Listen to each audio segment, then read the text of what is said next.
हर हर महादेव, जय भोलेनाथ। नमस्कार, मैं साधना पांडे मार्गदर्शन पे आपका स्वागत करती हूँ। दोस्तों, आज की वीडियो फुलेरा दूज के ऊपर है। फुलेरा दूज ऐसा दिन है जिस दिन अगर कोई उपाय किया जाए तो वो उपाय निश्चित रूप से पूर्ण हो जाता है। सूत जी कहते हैं शिव पुराण में कि अगर कलयुग की चरम सीमा चल रही हो उस समय भी अगर फुलेरा दूज के दिन कुछ विशेष उपाय किया जाए तो वो उपाय निश्चित रूप से व्यक्ति को फल देता है। चाहे वो कितना भी कठिन हो, कितनी भी भयंकर परिस्थिति हो, उस परिस्थिति से निकलने में मदद मिलती है। तो शिव पुराण का ये बहुत ही चमत्कारी उपाय है जो वर्ष में एक दिन किया जाता है और वो दिन होता है फुलेरा दूज का। फुलेरा दूज वो दिन होता है जिस दिन आप चमत्कारी रूप से कोई कार्य करना चाहते हैं, कोई नया व्यवसाय करना चाहते हैं। जैसे वसंत पंचमी गई है अभी और उस दिन अबूझ मुहूर्त होता है, ठीक उसी तरह फुलेरा दूज के दिन अगर कोई नौकरी, व्यवसाय या कोई भी चीज़ नई शुरुआत करना चाहते हैं तो फुलेरा दूज के दिन आप कर सकते हैं। बहुत ही उत्तम दिन होता है। तो 2025 में फुलेरा दूज के दिन करना क्या है ये मैं बताती हूँ आपको।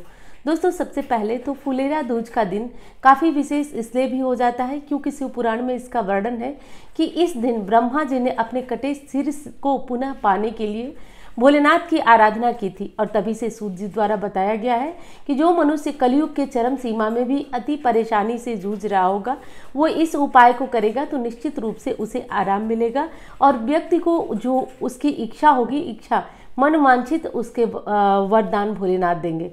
फुलेरा दूज के दिन जो है बहुत ज़्यादा उत्तम जो संयोग बना हुआ है द्विपुष्कर योग का। अब ये योग क्या होता है? इस दिन अगर कोई ऐसा कार्य, शुभ कार्य करते हैं तो वो लौट कर दोबारा हमारे जीवन में आता है और वो संयोग फुलेरा दूज के दिन बना हुआ है। फुलेरा दूज किस दिन है? तो 1 मार्च को, उदया तिथि के अनुसार 1 मार्च को फुलेरा दूज का पर्व मनाया जाएगा 2025 में। फुलेरा दूज के दिन आपको भोलेनाथ की आराधना करनी चाहिए। वैसे तो कोई नया कार्य, व्यवसाय या कोई भी चीज़ आप प्रारंभ करना चाहें तो बिल्कुल कर सकते हैं, कोई दिक्कत नहीं है। लेकिन विशेषकर महत्वपूर्ण होता है फुलेरा दूज के दिन भोलेनाथ की आराधना करना। अगर थोड़ी सी भी आराधना फुलेरा दूज के दिन भोलेनाथ की जाए तो वो शीघ्र फलदायी होती है। तो चलिए अब जान लेते हैं फुलेरा दूज के दिन क्या करना है। देखिए, शिव पुराण का बहुत ही प्रसिद्ध उपाय है। ये पहली बार मैं नहीं बता रही हूँ, ये 3 साल से मैं बता रही हूँ। आप सभी करते भी हैं और लाभ भी इसको मिलता है, ये भी आप बताते हैं। तो आपके ही अनुसार मैं आगे बढ़ना चाहती हूँ, मैं कोई और अन्य चीज़ नहीं बताना चाहती हूँ। और शिव पुराण जो भी पढ़ा होगा वो सभी इस उपाय को जानते होंगे। तो चलिए हम इस बात को जान लेते हैं।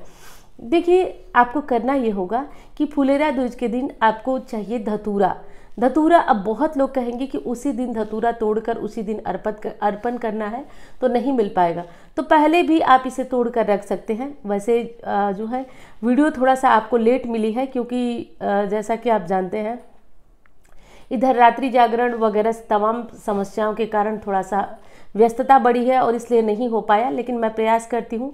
धतूरे इस समय बहुत उत्तम और बहुत अच्छे मिल रहे हैं और बहुत ही थोड़ा सा प्रयास पे मिल जा रहे हैं। तो आप धतूरे, वैसे तो नियम ये है कि काले वाले धतूरे होने चाहिए क्योंकि तंत्र प्रयोग में काले, एक होता है सफ़ेद धतूरा, एक काला धतूरा, तो काले वाले होना चाहिए। लेकिन जो भी मिल जाए आपको धतूरा, वो धतूरे का फल ले लीजिए, धतूरे का फल ले लीजिए और वो फल ले करके आप भोलेनाथ के ऊपर अर्पित करिए। अब ऐसा शिव पुराण कहता है कि अगर आप कंटक वाले धतूरे भोलेनाथ के ऊपर अर्पित करते हैं तो धतूरे में जितने कांटे होते हैं उतनी ही निष्कंटक आपकी ज़िंदगी होती है। भोलेनाथ उतने ही कांटे आपके जीवन से निकाल देते हैं। इसलिए धतूरे चढ़ाना बहुत विशेष है फुलेरा दूज को। अगर आपको मिल सके तो आप 1 मार्च को फुलेरा दूज को अपने जीवन से जो भी कष्ट है, परेशानी है, उसे दूर करने के लिए भोलेनाथ से प्रार्थना पहले कर ले। शिवालय में जाएं, प्रार्थना करें और शिवालय में जाकर प्रार्थना करें और प्रार्थना करके एक धतूरा चढ़ा दें आप। ऐसा करने से आपके जीवन से कांटे, परेशानी या जो भी समस्या हो वो दूर होती है। बहुत सारे हमारे भाई बहन हैं जो कहते हैं कि नशा से मुक्ति नहीं मिलती है, कैसे वो करें। तो आज का दिन आपके लिए भी बहुत विशेष है कि आप धतूरे चढ़ाएं। धतूरे चढ़ाने से आपके नशे की लत से भी मुक्ति मिल जाएगी। जिन भाई बहनों को नौकरी नहीं मिल रही वो भी आज आजमा सकते हैं। वीडियो पसंद आ रही है तो लाइक करिएगा, चैनल को सब्सक्राइब नहीं किया आपने तो ज़रूर कर लीजिएगा। अब दूसरी चीज़ आपको बताती हूँ कि और क्या करना है। देखिए, आज के दिन अगर आप राधा कृष्ण की मूर्ति घर में रखे हैं तो आज थोड़े थोड़े फूलों की होली उनसे ज़रूर खेलिए क्योंकि ऐसी मान्यता है कि जब आज के दिन अचानक कृष्ण जी आकर गोपियों के ऊपर फूलों की वर्षा करने लगे। इस कारण वे काफ़ी प्रसन्न हो गई। और आज के दिन अगर कोई भक्त कृष्ण और राधा के साथ फूलों की होली खेलता है तो मनवांछित वर की प्राप्ति होती है। इतनी ज़्यादा प्रसन्नता होती है। आज के दिन अबीर, गुलाल इत्यादि लगाकर राधा कृष्ण के साथ होली खेली जाती है। आज से होली का प्रारंभ भी माना जाता है। तो आज के दिन ऐसा ज़रूर करें। आज के दिन शिवालय में जाएं तो थोड़ा सा गुलाल आप किसी कलर का ले सकते हैं, लेकिन विशेष गुलाल लाल और गुलाबी रंग का गुलाल आप भोलेनाथ पे ज़रूर अर्पित करें। ऐसा करने से हमारे जीवन में रंग भरते हैं, उमंग आता है, उत्साह आता है और किसी तरह के कष्ट से, संकट से आपको मुक्ति मिलती है। तो ऐसा करना मत भूलिएगा।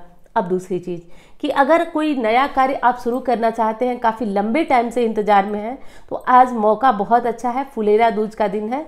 आप कोई भी नया कार्य आज शुरू कर सकते हैं। अब बहुत भाई बहनों की एक शिकायत होगी कि दीदी हमें तो धतूरे का फल नहीं मिल पाएगा। चलिए, अगर फल नहीं मिल पाता है तो कम से कम आप फूल या फिर आप पत्ते ज़रूर चढ़ाएं, कुछ न कुछ ज़रूर चढ़ाएं।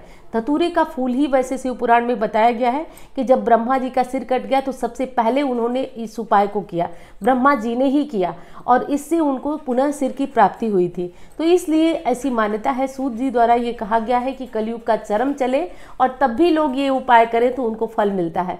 तो आप कम से कम फूल या कोई भी चीज़ आपको मिल जाए, धतूरे का कोई भी पत्ती, तो आप इसे ज़रूर चढ़ाएं। इससे आपके काम बनते हैं। आज हो सके तो 108 की संख्या में अक्षत गिनकर भोलेनाथ को चढ़ाइए, क्योंकि आज विशेषकर भोलेनाथ की आराधना का दिन है और भोलेनाथ निश्चित रूप से प्रसन्न होकर आपको वरदान देते हैं।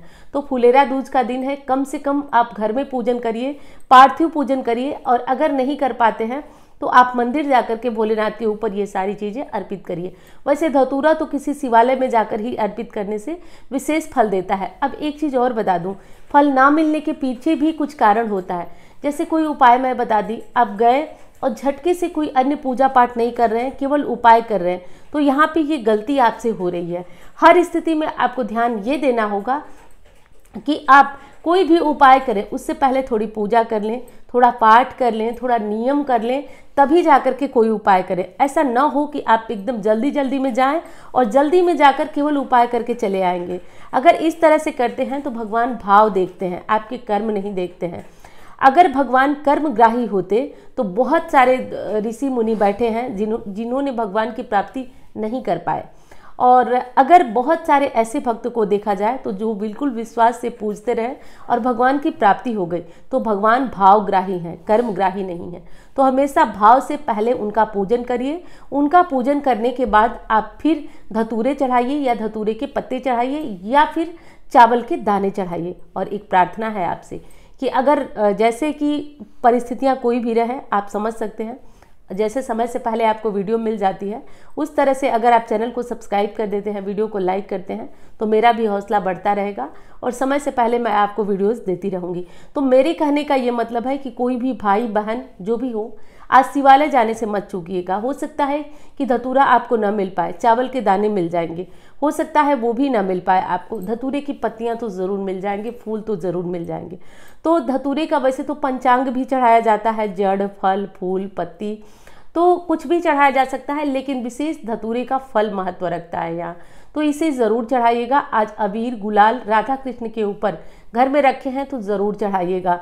आज बिल्कुल होली जैसा माहौल रहता है, घर में खीर पूड़ी वगैरह भी बनती है, बहुत लोगों के यहाँ बनती होगी, बहुत लोगों के यहाँ नहीं, लेकिन चलिए बनाना खाना तो वो हमारे हाथ में है, लेकिन पूजा पाठ कर लेना वो ज़रूरी होता है। उसको किए रहने से जीवन में आ रही परेशानियों से मुक्ति मिलती है और हर समस्या से मुक्ति मिलने में हमारे रास्ते में एक बहुत ही सरलता आती है। हम आराम से, तो जो नौकरी की इच्छा कर रहे हो, जो विवाह की इच्छा कर रहे हो, जो संतान की इच्छा, जो घरेलू कलह से परेशान है, किसी भी तरह की परेशानी है, तो आप धतूरे वाला, चावल वाला और गुलाल वाला ये तीनों उपाय कर लीजिएगा। तो वीडियो थोड़ा लेट हुआ, उसके लिए माफ़ करिएगा। मैंने प्रयास किया कि समय से पहले चली जाए, लेकिन देखिए परिस्थितियां हमेशा एक सी नहीं रहती। मैं हमेशा आपसे कहती हूँ कि परिस्थितियां एक सी नहीं रहती हो। काफ़ी कुछ तो आप लोग गेस कर भी जाते हैं, वीडियो देख करके ही बिना बताए भी गेस कर लेते हैं कि दीदी ये दिक्कत चल रही है क्या, वो दिक्कत चल रही है क्या। और विश्वास मानिए, मन बड़ा प्रसन्न होता है कि इतने लोग जुड़े हुए हैं कि लोग देख करके भी अंदाज़ा लगा देते हैं कि दीदी ऐसी दिक्कत है क्या, वैसी दिक्कत है क्या।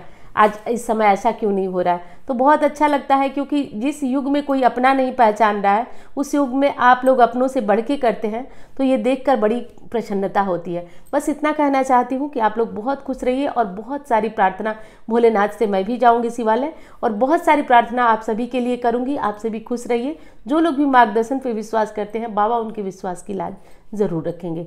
चलिए अब मैं मिलती हूँ अन्य वीडियो में। धन्यवाद।